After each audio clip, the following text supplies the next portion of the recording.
Yeah. I love my HBCU.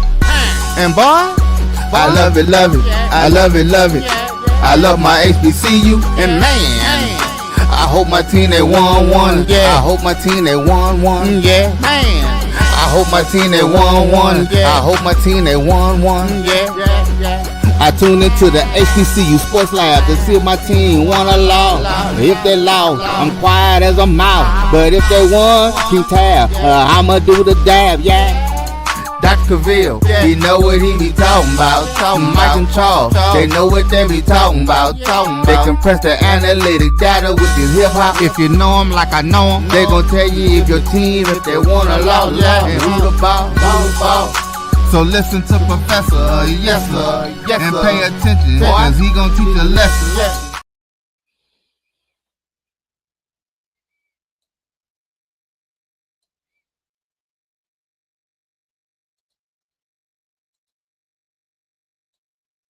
This is Dr. Cavil inside the HBCU Sports Lab. We're going to give you a little excitement and entry as we get into it.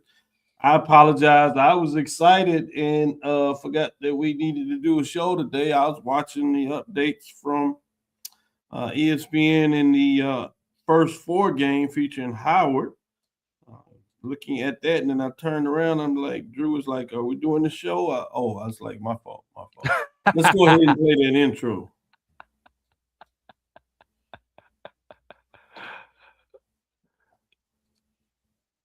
I'll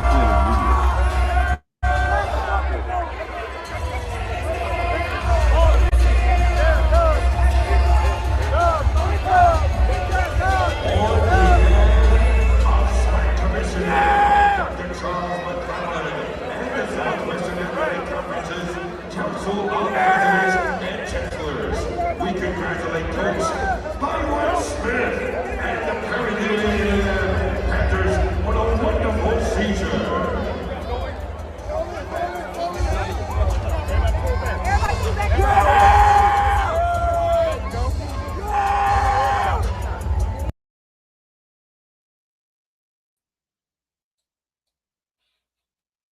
Congratulations to the Prairie A&M Panthers. I had a chance to do that video there. Also, obviously, want to congratulate, again, last week we talked about Tennessee State and what they were able to do on the men's side, winning the OVC.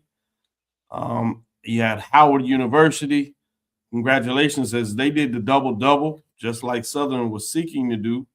Howard wins it on the women's and men's side. Southern wins it on the women's side. The men's was in the championship game, and as a fan here, I must admit, fortunately for me, they were not able to do the double-double, but wanted to certainly shout all those that were in the finalists, Alabama State representing for the women's side, Southern on the men's side, Norfolk State, on the women's side, and North Carolina Central on the men's side were in the finalists. That close to cutting it down. A lot of history was there. I did the Prairie View not only because I had the history with that going on, but you also had a little bit of history that took place in terms of the SWAC and what they were able to accomplish for that matter. Check this out, Drew. I know you get into this as well. You talking about Prairie View being in the money. You're talking about like $3.2 million when you think about the tournament and the percentage that you get from the conference. It is a 2.2 in terms of a payout. You win that first 4, you essentially add another $1.5 million to that, or $1.2 million to that. But remember, Cricket Celebration, Drew. Guess who participated in that? Prairie View. I was there. That was after obviously winning the SWAC championship game, which they got $1 million for. Then they get $1 million for going to the Cricket Celebration Bowl. So nobody has done the double-double in this modern era. When I say modern era, I'm talking about the 12-member expansion era of the SWAC. I'd be remiss if we didn't do a little bit of history, though. Alcorn State in 1984 won football and men's basketball. What was special about that season, they won the regular season football championship, basketball championship in terms of the regular season, and the SWAC men's tournament. No championship game was at the time, and nor was there a bowl game. However, they did go to the FCS playoffs. Jackson State in 2007 won a football championship and a men's basketball championship. They won the Eastern Division of football, SWAC championship game, and the SWAC men's basketball tournament. They did not win the regular season that year. They were in the running, and there was no bowl game at the time. Their rival in a lot of ways, Southern in 2013, won football and men's basketball. They won the SWAC football Western Division, SWAC championship game, and SWAC men's basketball tournament. They were not the regular season champions. They were in for it. No bowl game at that time. So Prairie View in 2025, football and men's basketball, they won the SWAC football Western Division, SWAC championship game, and obviously after seeing that in those that were not asleep asunder, you know they won the SWAC basketball men's tournament championship, which means they earned the berth to the Cricket Celebration Bowl and the NCAA tournament. And in this modern era, that is a jackpot in terms of we are in money. So celebration for all those. Shout out to AD Golf. Obviously, heavy as the head that wears the crown. In terms of him being AD, getting a lot of credit, bringing the football coach, and then the men's basketball coach gets it done. Yeah.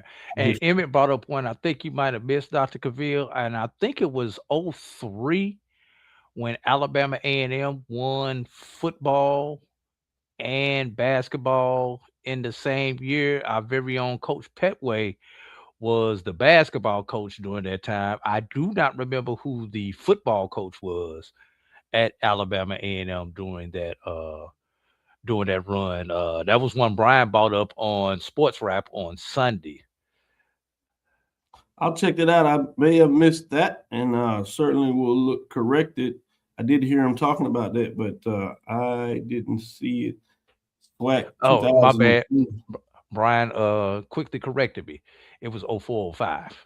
Okay.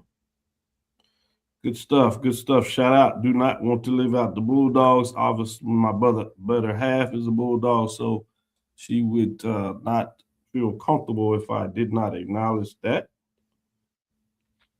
in terms of what goes on there. Edwin says Mr. Wishbone was A&M's football coach during that run. They had a defense that time. They were really on the defensive side of things in terms of what they got done there. Yeah. But again, that was that year they won when Coach Petaway won the championship. I remember they won both the regular season and the tournament. The tournament was in Birmingham. Incredible game. They had some point guards that were one of them that was fantastic, solid team, obviously, to win the regular season championship. I do remember that on the basketball side. So a lot of good stuff in terms of what that looks like. And I do remember that. If I remember correctly, that was a year, I don't remember if it was that year or the year afterwards, where the SIAC and the SWAC both played in what was called Fair Park Arena then. It's called the Bill Harris Arena now. And we would always play in back-to-back weeks whenever we had our tournaments in Birmingham. So the record has Alabama State winning in 2004. Yeah. Alabama lost in 2005. They won in 2006. So that may be off. I'm not sure if that was correct. Yeah, I didn't think that was what I had there. Yeah, but it's all good. That but was the linebacker was the MVP, Johnny Baldwin. As I said, they had a heck of a team in terms of that time. Yeah, I think Petway won the championship in 2003. So I think there's a little off in terms of the years there. Yeah, but Dr. Cavil, I am so disappointed in you, Dr. Cavil. What's that? I haven't heard congratulations, Drew, on the Great Morehouse Championship that we won the week before your team won, Dr. Cavil. Oh, you wasn't on the show. I wasn't on the show. I was too busy administrating to be on the show. I will congratulate you since you were not here publicly to get your congratulations. Yeah. Job well done. And we'll talk a little bit more in terms of where Morehouse is as we get into the rankings in the second segment. But yeah, a lot going on. Southern with their championship, they went back to back. give a little updates in terms of what that looks like. So that was quite a bit fascinating in terms of what was going on then. Then obviously you get some bids with the WBNIT in terms of those updates. WBIT, Alabama A&M, was able to get a round there. You also have on the SWAC TV right now, Alcorn State, as they got a bid in terms of their tournament, and they're facing off against South Alabama. South Alabama has some construction going on with the arena. So that game was being held at Alcorn in terms of that matchup. The good thing about it, home teams get to have the broadcast right. So that game is on SWAC TV. So check it out. In terms of the notes there, a lot of credit goes out to show what's going on in terms of that. And so that is the Braves on the women's side. You also have Maryland Eastern Shore, Norfolk State getting those bids to the WNIT. So big time, a lot of teams playing. Near halftime here, 59 seconds left. The Howard has a 9-point lead, leading 47-38 against UMBC. But with that being said, I'm going to go to you, Drew. What are some additional thoughts that you want to share at this time? First of all, I do need to let all the HBCU faithful know that last night I did do a welfare check on one Stephen J. Gaither, and he did survive from last night. You know, he was very upset at what happened to his Winston-Salem women. If you did not see that game, oh my God, it was painful to watch the last 20 seconds. But I did not see it, but you gave really good updates, and I was sick just from reading the updates. How close you are to closing out. And one of the things I was going to say to open this up is that while some at the mid-major are closing their season, you have the major division basically open up their tournament season, except for Langston on the men's side. And I was saying that it was that close to Winston-Salem State not fitting into that on the women's side, but you go ahead closing out your point, that illustrating just how close they were. Yeah, up 3 with 20 seconds to go, a couple of late turnovers. Actually up 4, I believe, with 20 seconds to go, a couple of late turnovers, and when I say late turnovers, 2 turnovers in the last 20 seconds of the ball game, and a missed free throw cost Winston-Salem State an opportunity to knock off the number 1 seed in their region. So that like I said, that was painful to watch there on yesterday. Everybody, like you said, Dr. Cavil, except for Langston on the mid-major level, Langston men, is done. I agree. I do agree. I thought that was a foul on the ball that was knocked out of bounds, but come on now. Let's be real, Blue Jacket. You don't want to give the referees an opportunity to take the game away from you. A foul call here, you're exactly right. A 50-50 call there. You know, you don't want it. Protect the ball, make your free throws. We don't even talk about the referees right now. But this is basketball. But shout out to Winston-Salem making history. First time they've advanced that far in their history of their women's program. Obviously, we know their men's program has done tremendously good. Union giving one away the day before. Right. Also was painful to watch.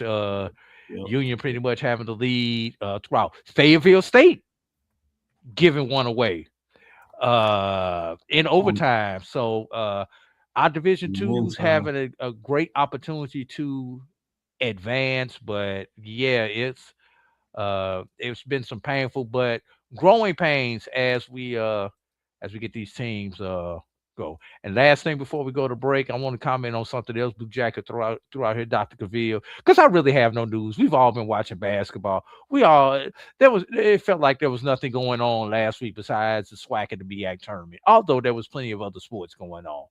But Blue Jacket, I along with other people within our conference, have expressed that opinion to go back to a 20 to 22 game schedule, 21 game schedule, whatever we need to do, 24 conference games.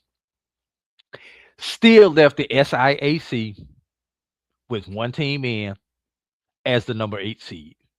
So the bounce that we were hoping to get from playing more conference games, more Division 2 games, more in-region games, we did not get it, but it is only a small sample size. We've only done it for 1 year. Let's see what happens next year and see if the trend turns or if it's more of the same.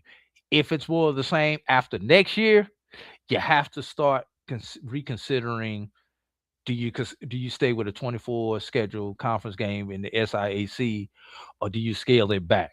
But Blue Jacket, it only works if you scale it back if every team in the conference goes out and schedules Division 2 competition.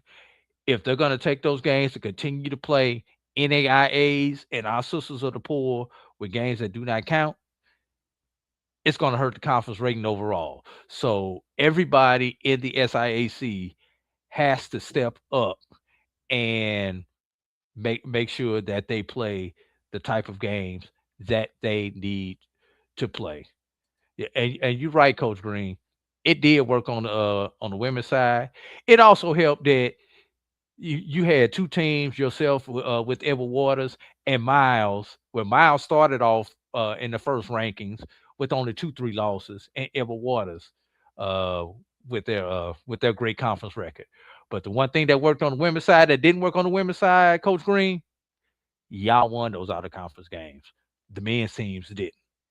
I was going to add the point that I think we always forget the fact it's not just playing the team. You got to win them. You got to win. So everybody gets excited and saying playing these non-conference games, FCS, whether it's football or basketball. And to the point is, if you're going to play them and you're talking about trying to get the bump from playing them, you got to win, those games. And if you're not prepared to win those games, then I don't think it matters. And then you should be looking at a different decision about what you're trying to do. Again, I did want to make sure that the clarification was there, as we said. Alabama A&M won the basketball tournament in 2005. That's the 2004-2005 season. They played in the championship game in 2005. They lost to Grambling, and they came back in 2006 and won it. And there's a couple of occasions where you have folks that won it in the same calendar year, but not the same academic year. And that's what throws some people off. There are 4 or 5 times, even going back to the 60s, when you talk about Prairie View, for example, as I was digging in the crates and trying to figure it out. Prairie View dominated, had some teams in men's basketball and football where they won from 60 to 64. They won football championship in 1960, again in 63 and 64. In between that, they had basketball championships in 62 and 63, including a NAIA championship on the men's side in 63.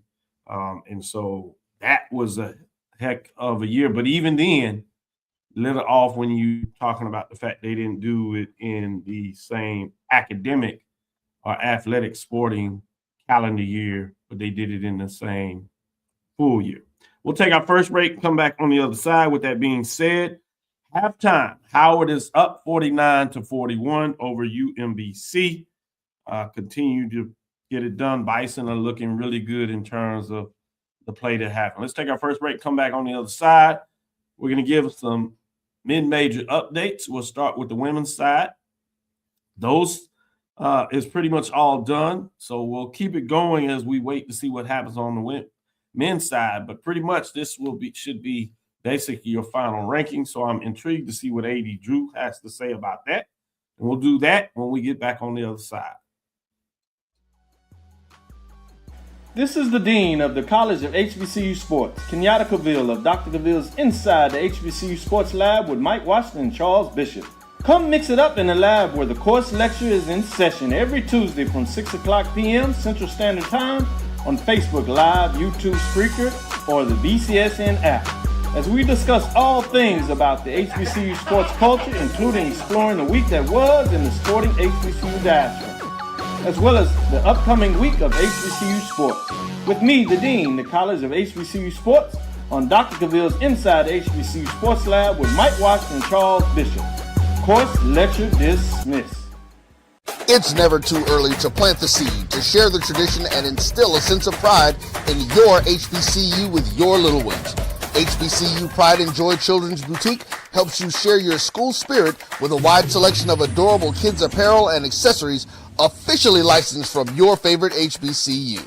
Visit hbcupridejoy.com and follow us on all social media at HBCU Pride Joy on Facebook and Twitter. When it comes to professional learning, teachers deserve better. From the leader in online learning, Stride brings you the Stride Professional Development Center, an on-demand library of mobile-friendly courses that gives teachers choice and flexibility, allowing them to learn anytime and anywhere. Our dynamic courses provide bite-sized learning and help educators advance their knowledge while also gaining professional development hours. It's time you take charge of your learning. Visit us today to get started.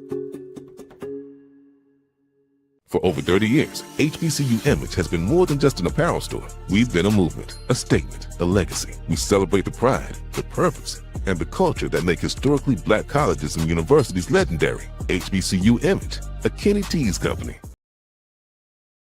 Compress the analytic data with your hip hop. If you know them like I know them, they gon' tell you if your team, if they wanna lose, and who the ball. So listen to Professor, yes sir, and pay attention, cause he gon' teach a lesson. This is Dr. Cavil inside HBCU Sports Lab. Let's go ahead and bring up our breakdown for week number 11, mid-major division for the women's basketball poll ranking. Obviously, as we get into week 11 and you're focusing on those teams at the top, they pretty much stay with the top five. So no team dropped out this week. In this case, we didn't have any of those teams actually even participate in postseason for the most part. But let's look at those receiving votes. We did have Virginia State Trojans sitting at 20. Moving on here. Did I need to update here in terms of – this is the men's ranking. Let's look at the women's first.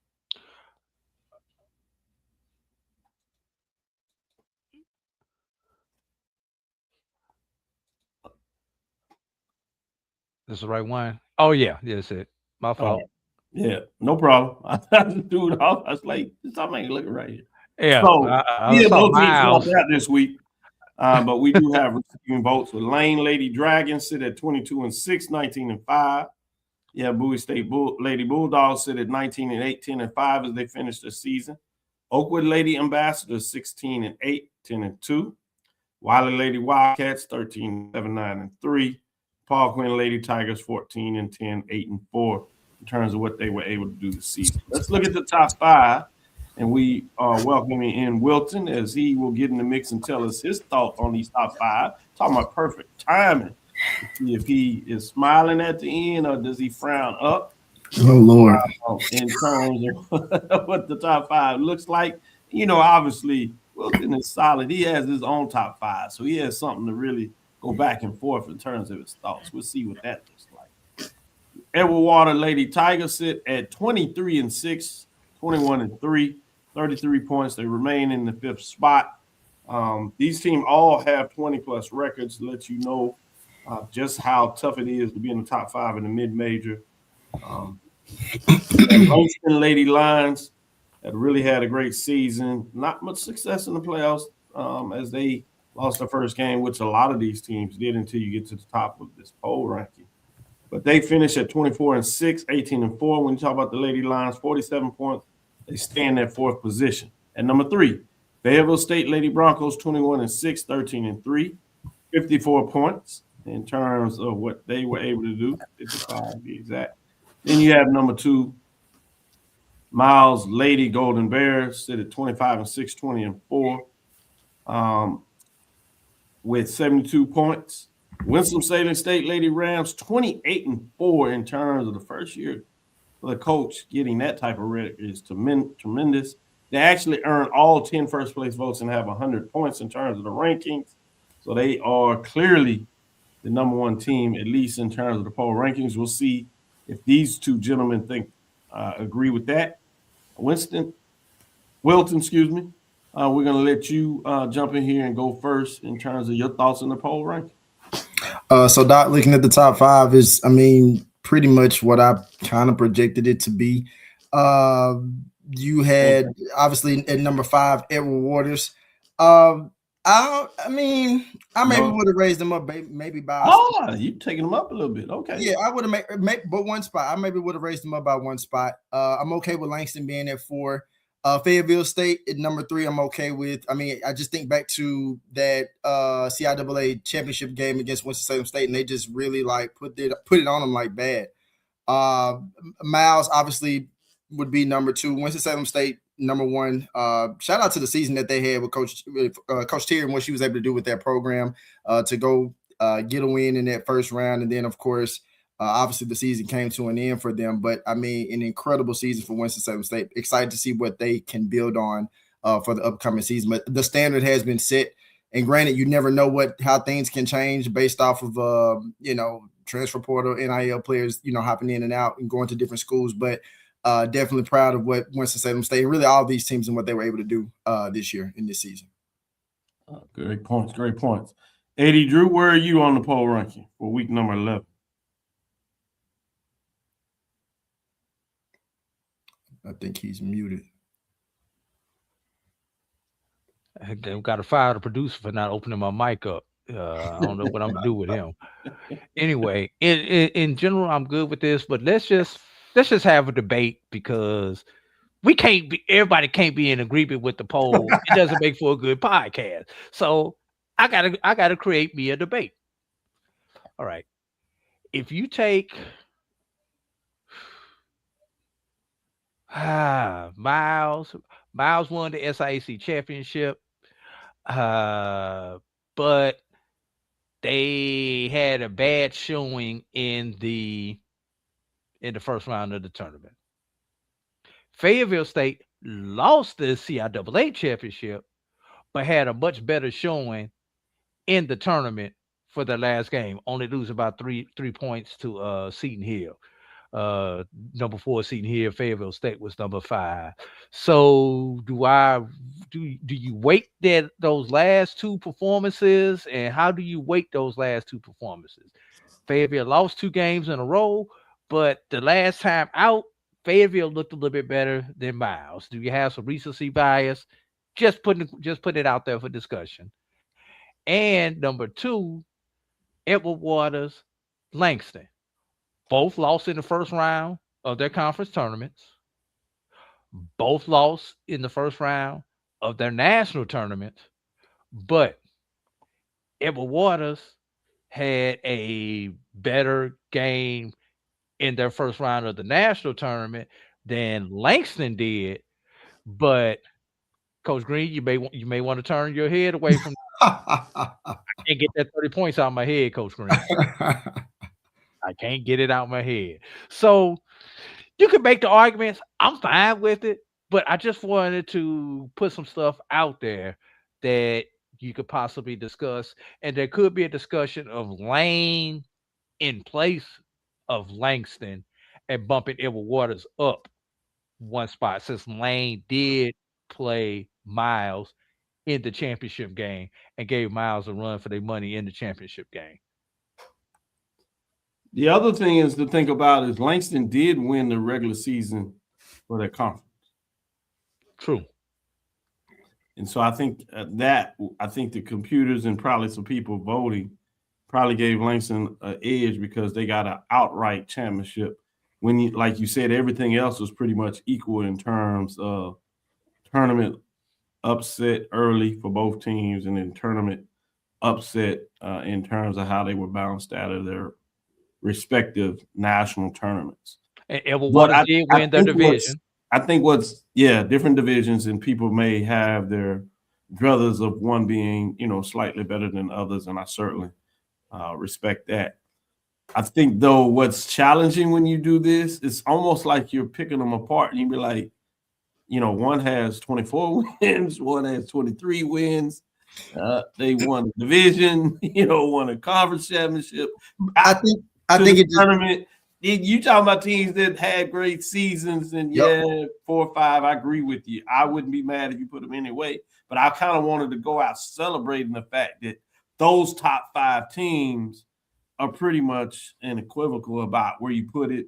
A solid when you basically talk about Winston-Salem State, their magic season, and how deep they were in the playoffs, and just how close they were being, almost Elite 8 type team. There's no question there. None of us say that. So I did want to celebrate those top 5 teams, if you would, Drew. Put them right up there one more time so everybody can see the strength of these basketball programs. And you have Miles that has done it on pretty much both sides. Fayetteville State that has done it on both sides. And Langston that has done it on both sides. And when I say both sides, men's and women's basketball. So great job from both of y'all in terms of your comments, and wanted to leave it. You just lost your dog. Lost your volume. Part of it, term. A little volume there. Let's take our first break and go on the other side. Second break, excuse me.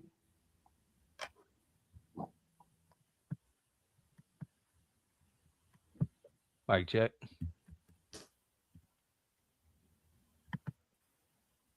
Yeah, I can hear you.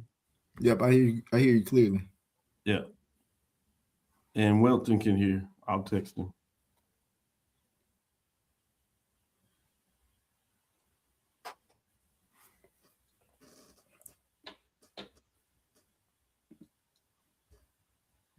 For over 30 years, HBCU Image has been more than just an apparel store.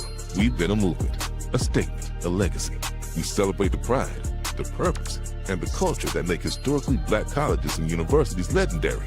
Whether you're a student or a lifelong supporter, our gear lets you wear your HBCU story with confidence and style. Because when you wear HBCU Image, you're not just wearing clothes. You're wearing culture. You're wearing pride. You're wearing purpose. HBCU Image, a Kenny T's company. From cancer care to accidental injuries to cardiac care, we all know that there are times that you can't control what happens in your life. But with Globe Life Family Heritage, you can be prepared to weather the storm when it comes. Call Dr. Beverly Eagle Rogers at 877-300-8269 or visit the website at globelifefamilyheritage.com.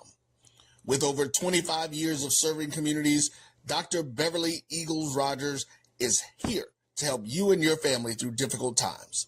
Dr. Beverly takes pride in Globe Life being one of the few companies that returns 100% of premiums to clients that stay healthy. So for more information, call Dr. Beverly Eagle Rogers at 877-300-8269 or visit the website at globelifefamilyheritage.com. Are you hungry for authentic Caribbean food like jerk chicken, oxtail, red snapper, shrimp, tofu, and rasta pasta? Well, find your way over to Mango's Caribbean Restaurant, 180 Auburn Avenue, right next to Royal Peacock in downtown Atlanta. Them belly full, but we hungry. Mango's Caribbean Restaurant, open daily from 11 a.m. to 10 p.m. And on Friday and Saturday, we're open till 4 a.m. Come to Mango's and put some spice in your life. So we've got a good thing going.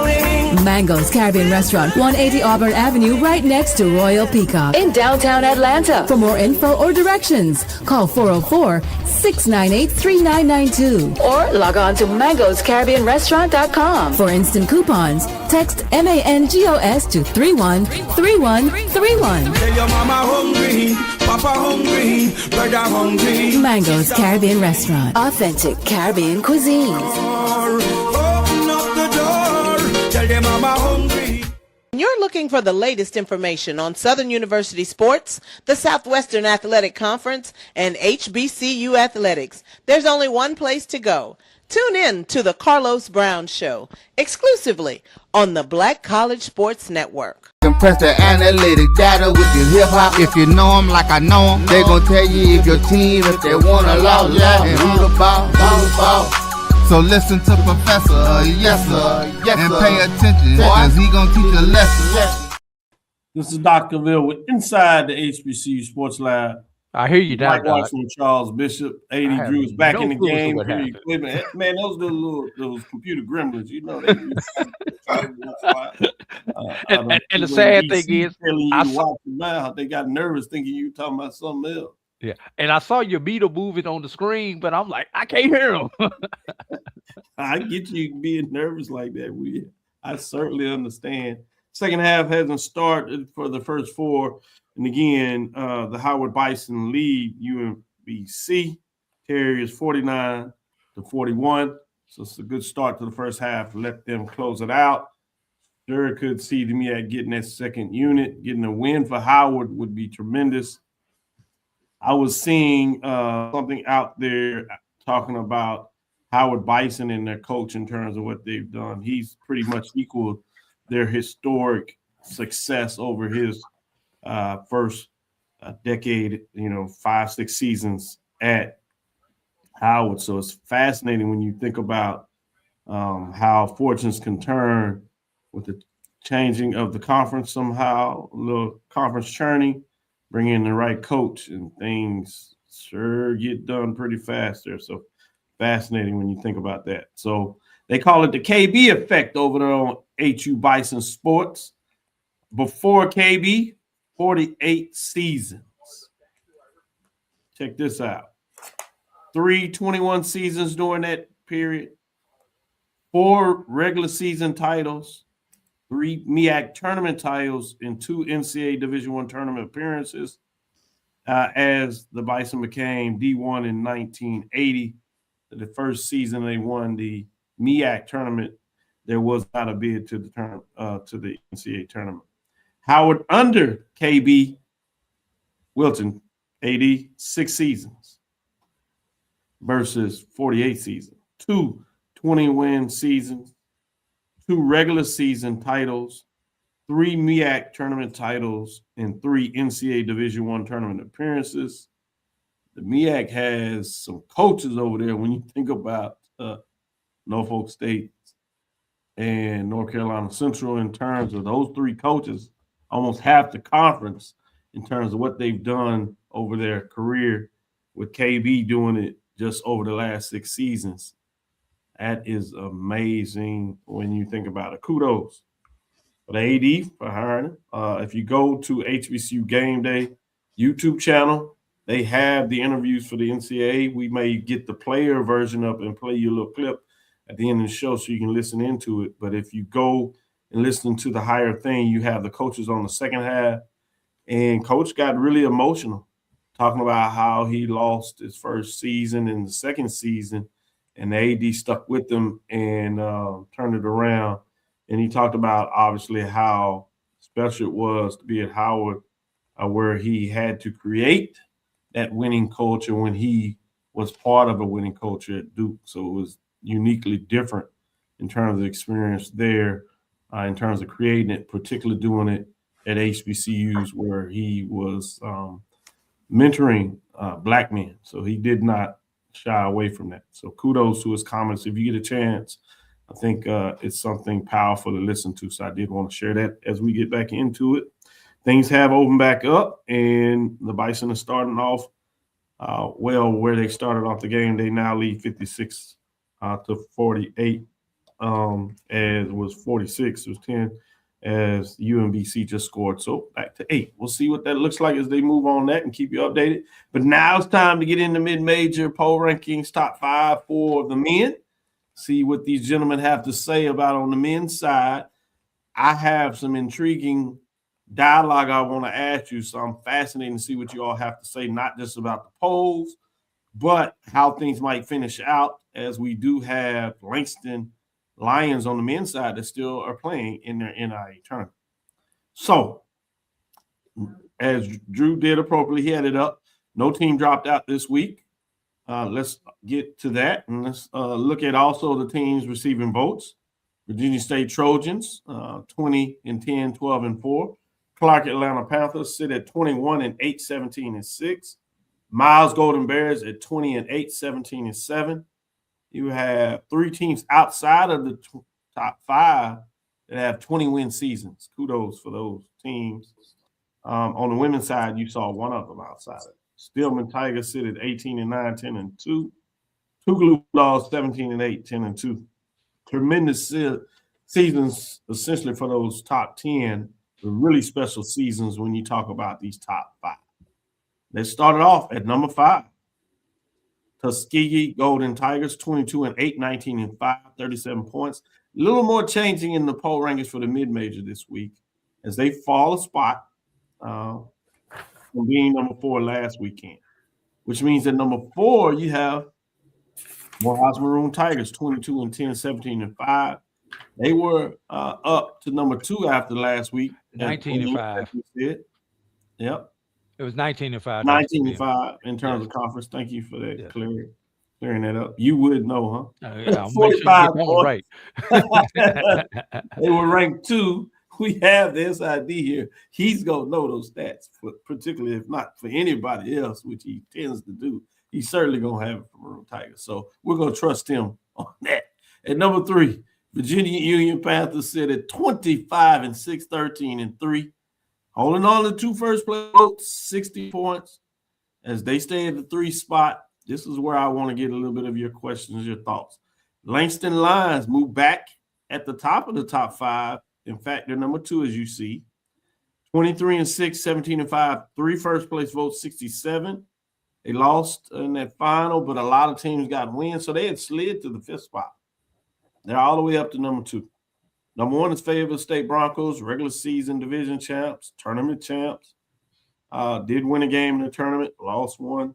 23-7, 14-2, 5 first place votes, 75 points.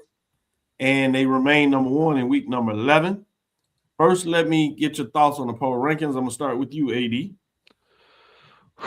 You sure you want to start with me, Dr. Cavil? No, I guess not.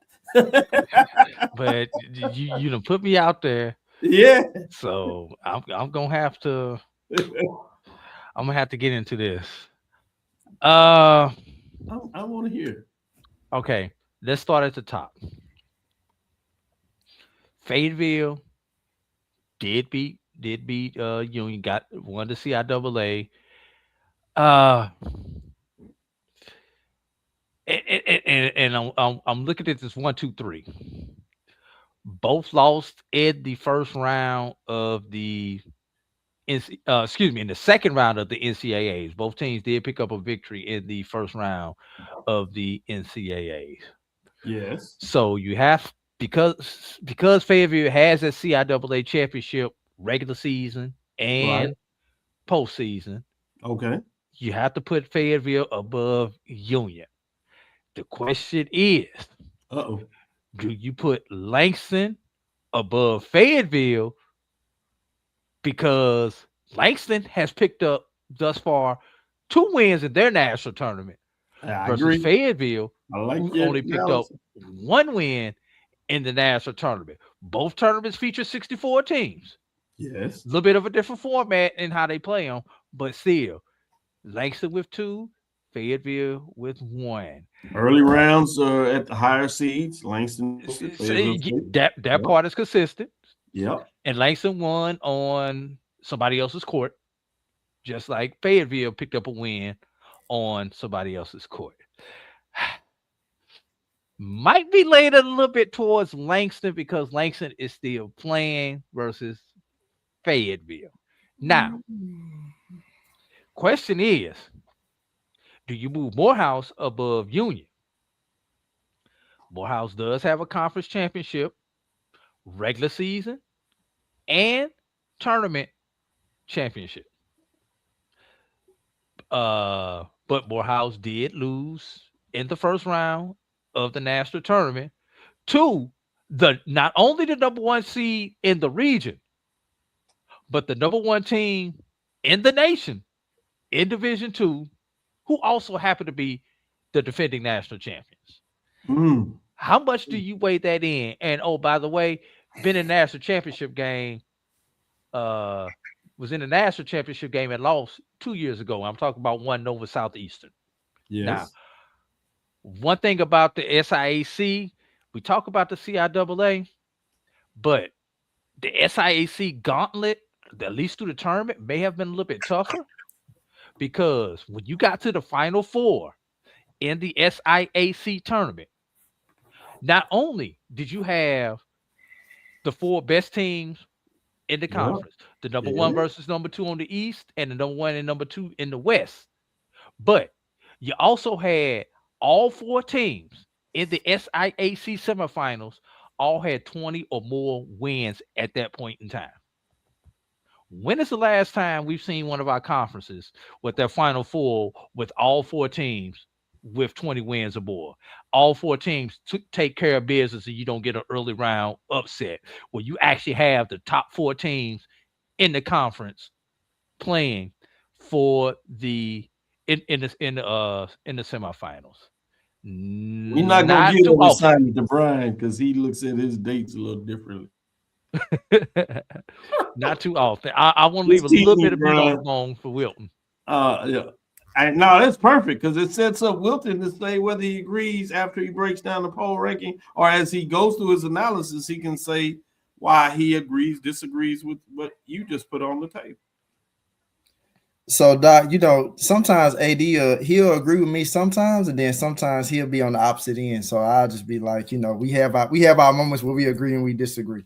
That's right. Listening to him just say a lot of what he said, I agree with some of what he said, but then some of it I'm just like, okay, AD, make up your mind to where, like, do you want it to be based off of who won conference championships and regular season championships, or who you want, or do you want it to be based off who's still playing? Because you go from back and forth. From a bias perspective, I need my Maroon Tigers at least 1 spot higher. I'm gonna be 100% on that. I'm gonna be 100% transparent. I do that. I need my Maroon Tigers to be higher, and I need my respect. But as a media member, I can understand the argument on the other side. But y'all know where my bread is buttered. Do I need to pull it up? I pull it up again. Remind everybody. I understand. And not only is my bread buttered in the SIAC, it gets toasted at Morehouse. So, no, I get you. I understand that. I'll say this: number 5 with Tuskegee and number 5, I'm okay with that.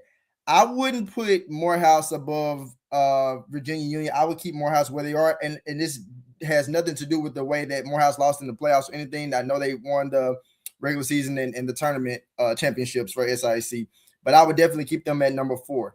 Now, things do get a little dicey per se, depending on how you want to look at Langston and Virginia Union number 3. Now, if you want to put change between Langston and Fayetteville State, I would probably still keep Fayetteville State number 1, although Langston is still playing. So this is the question I gotta ask. I think AD said he might put him up there, but this is the question because you said no at this point. How far would Langston have to play where both of you said, yep, at this point it's clear Langston should jump? Did that go one more? Or I was about to say one more game. One more game. Yep. I mean, that's the difference for you. What about you? 2 is definitive. 1, and not for me, but for a lot of people out there. 1 more puts it up there, but 2 more, it makes it definitive for most people who would be voting in this poll. Great comments. I have to agree with you. I think it's really close, but that's the fascinating. And the thing is, you have those 2 first place votes out there. Yep. Do they stay there with those wins? Can they pick those up? You would think those pretty clear, but they still need to go deep enough where they can pull at least 1 away from Fayetteville State. Question, Dr. Cavil, because you know the formula for this poll. Mm-hmm. Assume those 2 first place votes wind up at Langston. Mathematically, would it be a tie, or will it come down to who they vote second and who they vote third, as depending on who would actually win your national championship? The second part is the key part. It depends on who comes in 3rd and 4th. or who some people vote second, because some people could keep Virginia Union just saying the CIAA is stronger. They can move them to 2, and that could affect that even though they have first place votes, that the point differential may be different enough in there where it holds Fayetteville State there. So that's why I was asking also how far they would have to go where it may not even matter because you just get enough of the first place votes where it's like 6-4, changing everything up. Excellent question, and I hope the viewers appreciate that. With that, let's take a last break. We'll come back on the other side as things continue to move. Howard still has pretty solid control, but there is quite a bit of time left. But the Bison are up 66-52 with 14:33 left in that contest. We'll be back after our last break. We'll get into a little bit of talk of some history I want to share with you. We have a little bit of video that we'll show with the players, courtesy of HBCU Game Day on YouTube. We'll play Howard. We'll play like about 2.5 minutes of that clip, and then we'll play about 2.5 minutes, if you would, Prairie View and the players, and we'll get back and talk your thoughts on the final tournament and some games coming up. We have Prairie View tomorrow. You can give some insights in some of the women's basketball. We'll be right back up after our last break. From cancer care to accidental injuries to cardiac care, we all know that there are times that you can't control what happens in your life.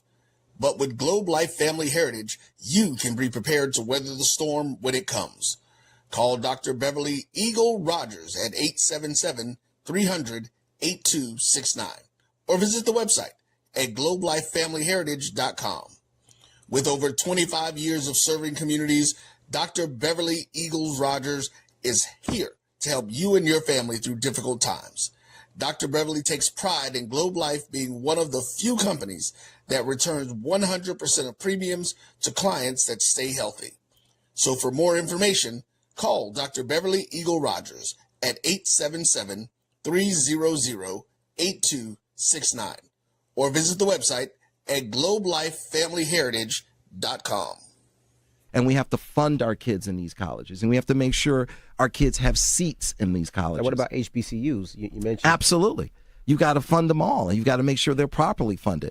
You know, the real reason why I went after Comcast and Charter, it didn't have anything to do with my cable networks. It didn't. What happened was a gentleman wanted to do the Black College Sports Network in partnership with the HBCUs. And Comcast did not accept it. And that would have made a lot of money for these black colleges. Absolutely. And it would have educated the Black College Sports Network. This is what he wanted to do. That would have educated a lot of black kids. And when they didn't do that, that's when I came off the bench and said, okay, I'm going to light you up like a Christmas tree. Okay? That was the real reason why I got into it, was when I saw what happened with the Black College Sports Network, which I don't own. I just knew. Why didn't you buy it? I just knew. I just knew that these black. I like that talk. Right? I knew that these black colleges were going to benefit, and these black kids were going to get the education that they deserved and not have to pay. There's a shot. That might be. It could be. Right field. Grand slam. What a shot. That's how you get hot, young fella. Thank you guys for what you do for HBCU athletics. This is a fantastic avenue for all of us. This is our ESPN, so we love what you guys do, and all you guys at BCSN. We really appreciate what it is that you guys do for us. Movement, a statement, a legacy. We celebrate the pride, the purpose, and the culture that make historically black colleges and universities legendary. HBCU Image, a Kenny T's company. You're looking for the latest information on Southern University sports, the Southwestern Athletic Conference, and HBCU athletics. There's only one place to go. Tune in to the Carlos Brown Show, exclusively on the Black College Sports Network.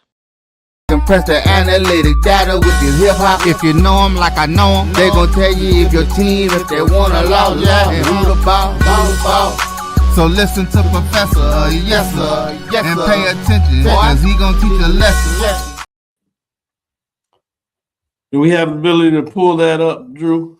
No, it's not gonna pull up like we needed to, Dr. Cavil. We just gonna have No to talk problem. about We'll it. work on it and see if I can get it cut and see if we can do it a little bit maybe on Thursday. We'll see.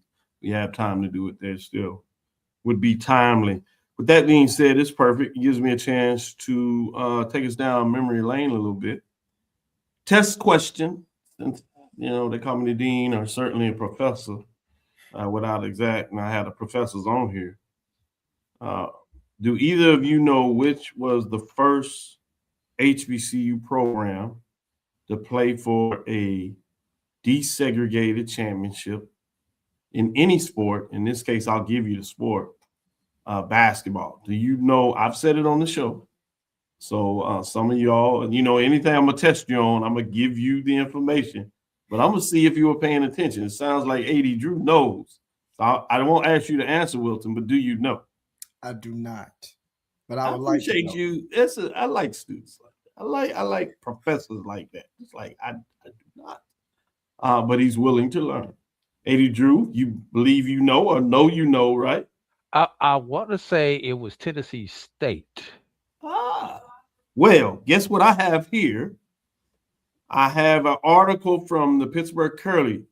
So I'm going to read it and we'll find out together whether Tennessee State is accurate. TSU bows in NAIA finals 60-55. McNeese slows up, lowers fast break. Earl Clanton III, special to the Courier, Pittsburgh Courier.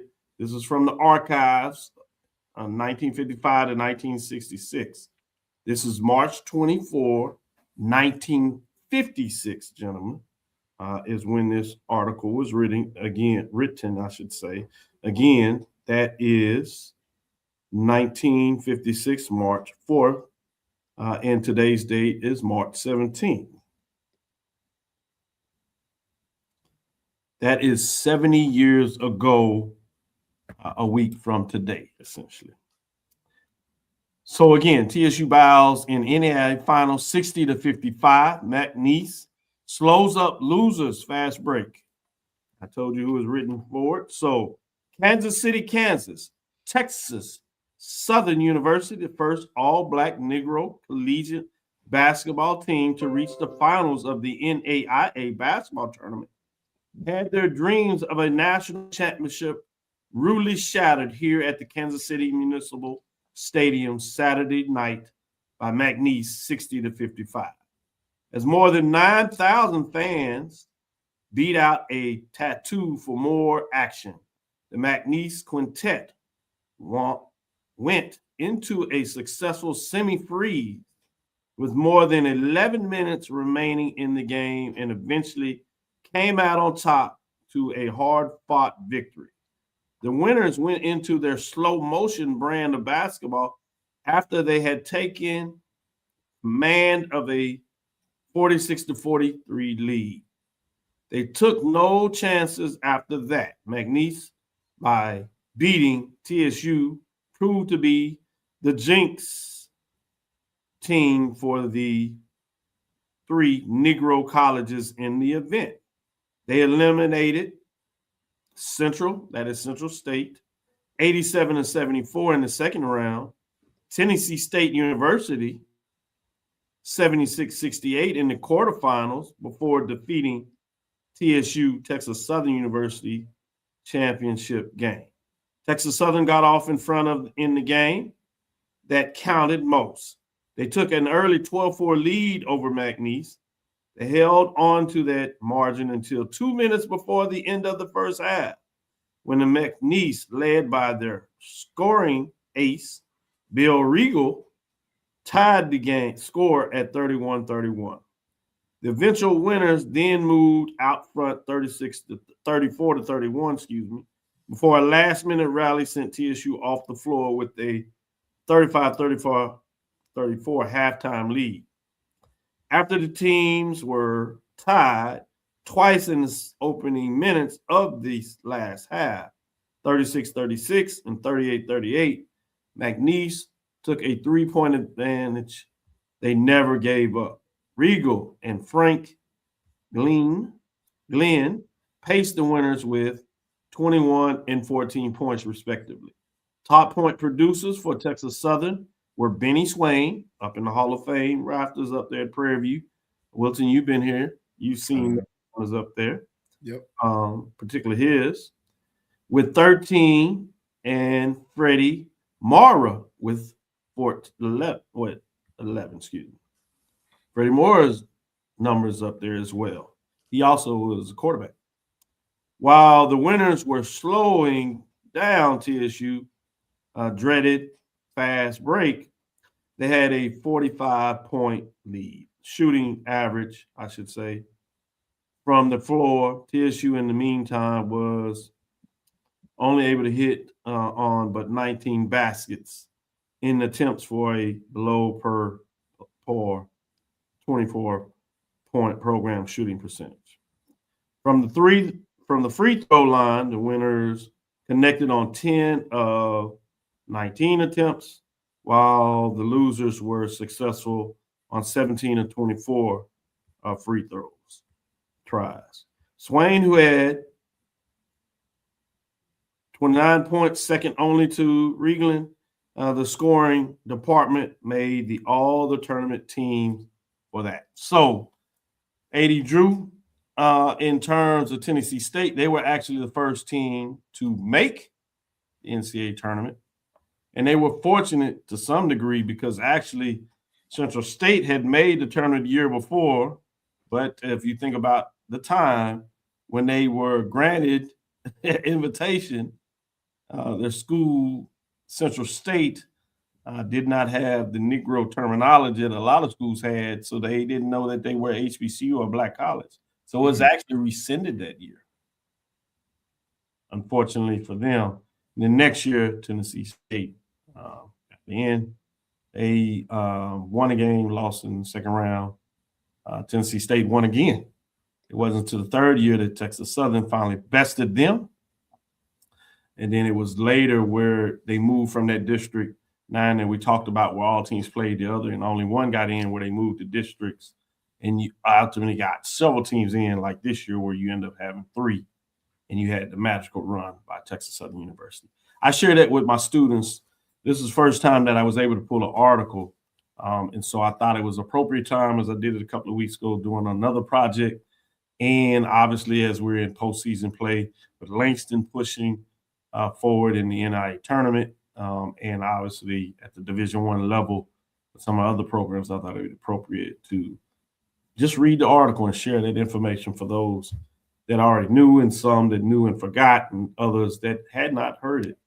And so that's pretty cool when you try to tell your students about creating a culture that could be in any HBCU, particularly for students here at Texas Southern University, even though I have on my purple because of what Prairie did this year. But I'll go to you, Drew. Any thoughts before we move forward and think a little more about the basketball? So, like I said, TSU was the first team that. Well, you were right. Notice I put that in there, TSU, to let you put on suspense. Now they were the first to play for finals. The first to win. They were the first to win. That is correct. Tennessee State.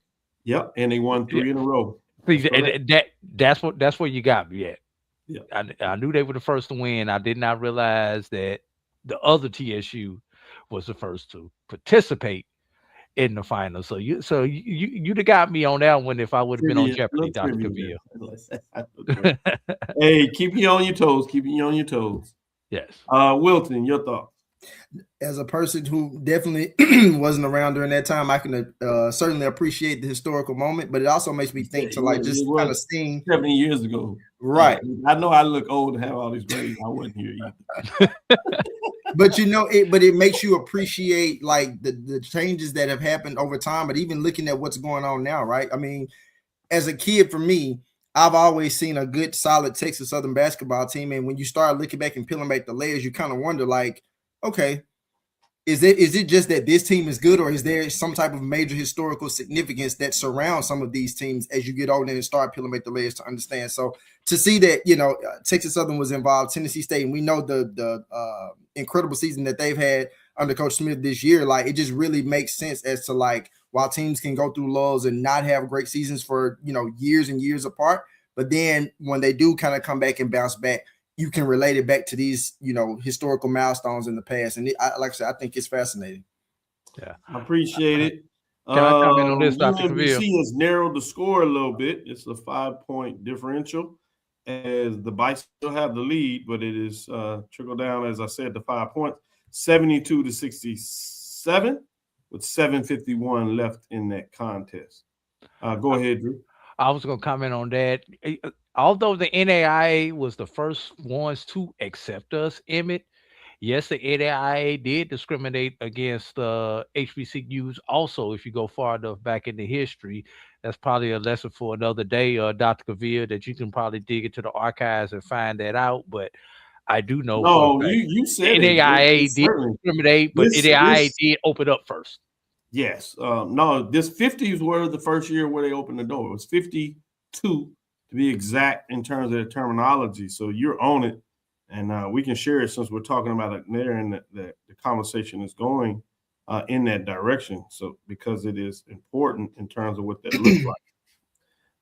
But when you talk about the fact is 50s and 60s where you get the desegregation. In terms of what was taking place there during that time.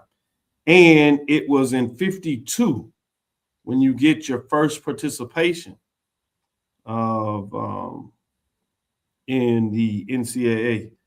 From 52 to 55, you had the National Athletic Steering Committee. NASC operated a de facto, what I call a HBCU National Basketball Tournament.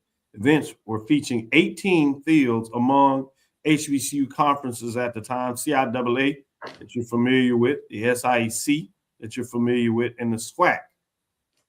You probably were not familiar with the fourth team at that time was the MWAC, the Midwestern Athletic Conference, that is totally separate, that we know now as the MEAC, which formed later, obviously, with the combination of many teams out of CIAA and a couple out of the SIEC. But it was 1951, after fighting for a while, that they sought to get an invitation and did not. And that's when I was talking about Central State. That was 1951. In 1952, they finally opened the door, and the first team to get in the door was Tennessee A&I, as we know now as Tennessee State. They doubled down and won it again in 1953 with Tennessee A&I repeating.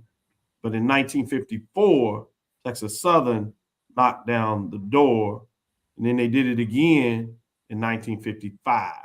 1956 is where the NAIA moved into regions. So you played in your region, and that's why you find 3 teams that were able to get into the region after really what the NAIA called districts. So you had a district that was in the South that featured many of the teams, such as Texas Southern, Southern University, Prairie View, basically the SWAC. Went out of that. A couple of teams would play in the tournament there. Texas Southern came out of that. And then you had a region in the area of the Midwest. Central State left the Midwestern Conference. And they played in a conference that was affiliated with historically white colleges. They won that district. Tennessee State won their district, and you got 3 teams that came in. And Texas Southern that year stormed off in 1956 and went into the tournament. A little more, we'll finish up on this. It wasn't until 1958 that the NCAA Division II, as we know now, it was called the college at that time. You had the university division that opened up, and that first year in terms of participation, in 58, you had Grambling State. In 59, you had North Carolina A&T, and they had their own version of a de facto national black basketball championship where they played in one essential division where all the HBCUs played each other.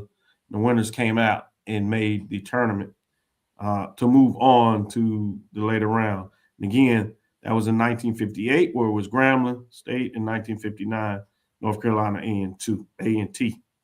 So in 1960, you had Prairie View that qualified coming out of the SWAC.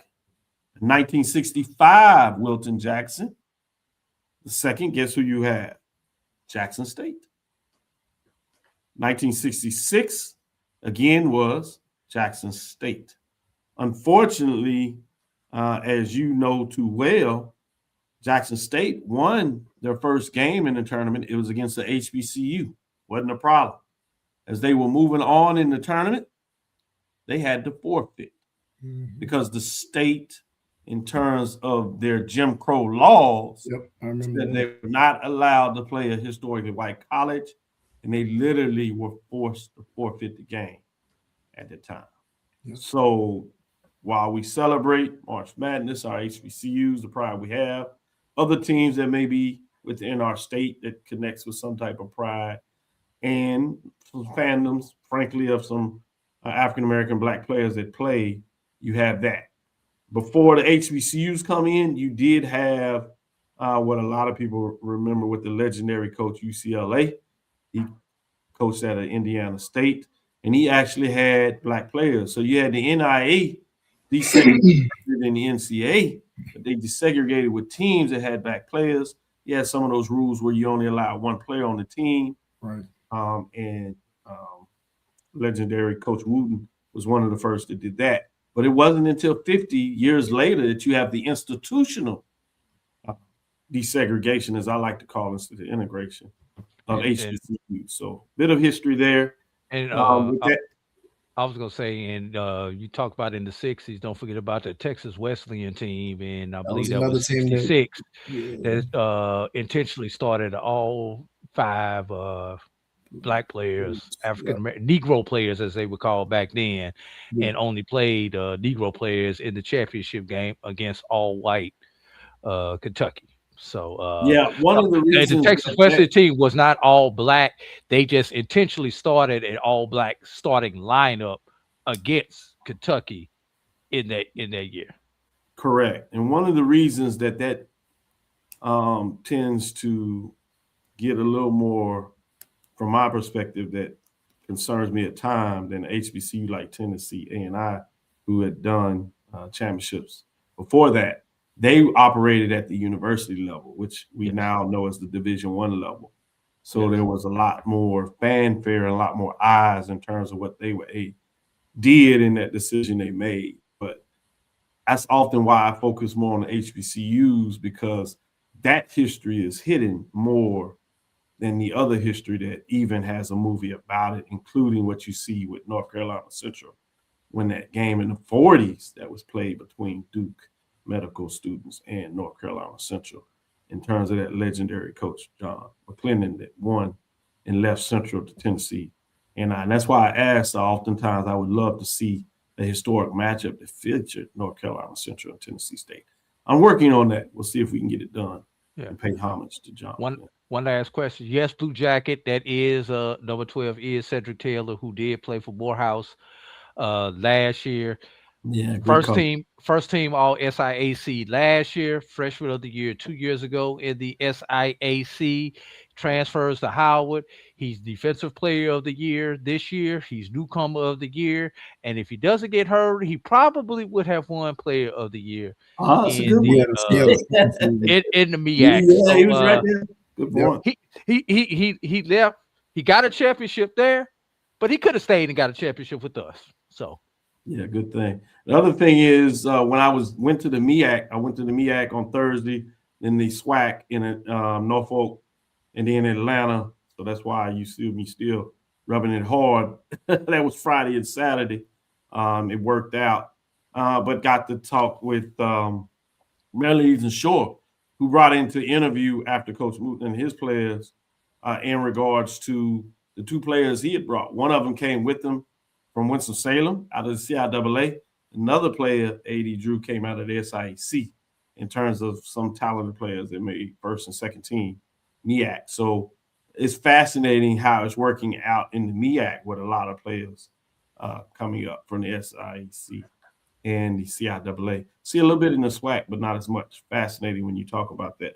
I will be in Dayton tomorrow, so I'll give you some updates. I'll fly out first thing in the morning, be back in the office on Thursday, get it down, could not get out today because I wanted to make sure you all get a show after we weren't able to get it last week. Thank you for sticking with us. I would have been there watching Howard as they have gained a little more control. They were up now 79-67, 425 as we tune off. We hope when we tune back in on Thursday, we all have gotten good news in terms of them finish out the deal. With that being said, I want to thank both of these gentlemen for getting here and helping to make this happen, to give you some updates on your HBCU sports, particularly at this exciting team. Shout out to the women. We'll talk a little bit more of that, major division teams in terms of the ranking on Thursday. As I said, I will be back that day, so we'll see if we can pull this off and get you those updates. Give you a little more probably on the women as their tournament started. We'll get to tell you who keep their dancing shoes on as folks have their dancing shoes on and start for the women. We'll see what happened on the men. Talk about some of these other tournaments as well. See what Langston does as they play on Friday, as they keep it going for the mid-majors to give you those updates. Thank you for listening inside the HBCU Sports Lab. Make sure you share our podcast with friends and colleagues. I am Dr. Kenyatta Cavil, the Dean of HBCU Sports, coming from inside the lab in the College of HBCU Sports with Mike Washington, Charles Bishop. Today we had the great guest of AD Drew, Wilton Jackson II. Again, we want to thank you for listening to this inside the HBCU Sports Lab with Mike Washington, Charles Bishop. Wilton, share with some of your friends. I'll see if I can get this over there in terms of how they wrote back in the day as you are providing them some knowledge of journalism and why it's so important to make sure that they do what they do, because you never know, 70 years from now, somebody could be reading their article, stating their name as they were purveyors of historical artifacts in terms of the history, particularly for HBCUs. Again, I want to thank you for listening to Dr. Viz Inside the HBCU Sports Lab with Mike Washington, Charles Bishop. They can't be talking about how Prairie View did the unthinkable, the double W. Wilton, they won the football championship, had to go to Jackson against the mighty Jackson State. I'm still rooting for him. I'm rooting for him hard. Like I need Dante Horn and Tyrion Joseph and Wells. I need them. I need them to go off. You're right. Keep going off. Then they come back in the same academic year and win the basketball tournament. Crazy. Can they win baseball? $2 million. Can they win baseball? That's the question. You got Bethune-Cookman out there. We'll put a question mark on that. Now, the new coach, can he do the Jackson? Well, they started off pretty good in terms of what they were able to get done at Jackson, but it's a long baseball season. Yes. It did start this past weekend. They played relatively respectful on the road to Bethune-Cookman. So the early indication is they went 0-3, but a 10-5, 6-3 score. So they were within scratching distance, if that gives us indication. We'll see. If y'all win baseball, man. Say hello, Commissioner's Cup. For real. Here you go. Yeah, golf will be an extension if he ain't already got it after winning last weekend. They probably signed it real quick. Shout out to that. And shout out to Coach Smith, who was having a tough season. A lot of folks who question, where is he going to get around? Sealed the deal, at least on Friday, with guarantee escalated in the contract, extended another year, but then didn't think that was enough and was able to get the championship. So kudos to him. I'd love to see him get an extension, to be frank with everybody. But with that being said, you're talking about what he's done over his career. He has now 5 championships. He has 3 regular season championships and 2 tournament championships, meaning 2 NCAA appearances. That's nothing to shake your head off in less than a decade coaching. With that being said, follow me, Dr. Kenyatta Cavil. That's Threads, Facebook, Instagram, DrKenyattaCavil, inside the HBCU Sports Lab 1 on Facebook, inside the HBCU Sports Lab on YouTube. Dream big. Continue to move forward. We will talk with you soon. Wilt? Of course. AD? Lecture. Dismiss. Travel light, everybody. 8172, 319. Holla.